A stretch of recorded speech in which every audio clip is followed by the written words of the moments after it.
আসসালামু আলাইকুম, কেমন আছেন সবাই? আমার শরীরটা খুব একটা ভালো ছিল না, আমি শোয়া ছিলাম।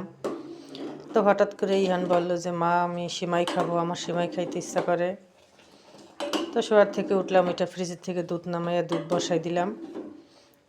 আমি সেমাই বা পিঠা বানাইলে চিনি কম ব্যবহার করি। আমার দুইটা ছেলে চিনি কম খায়।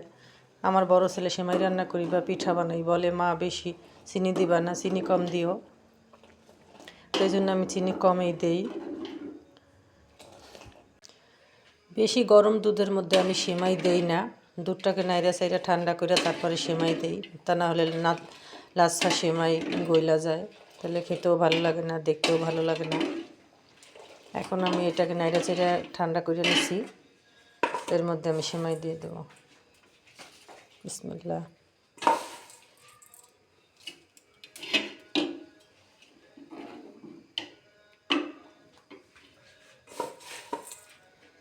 যতটুকু পরিমাণে লাগে ততটুকু পরিমাণে দেব, বাদ বাকিটা রেখে দেব।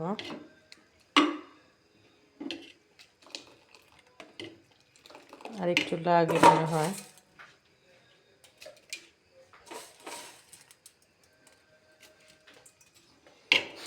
সবই দিয়ে দিলাম। তো এখন আমি 10 মিনিটের মতো ঢাইকা রাখবো, এরপরে পারফেক্ট রান্না হবে। আমার সেমাই রান্না করা শেষ, এখন ইহান খাবে। ইহান আসো। বন্ধুরা কেমন হয়েছে জানাইও। আল্লাহ হাফেজ।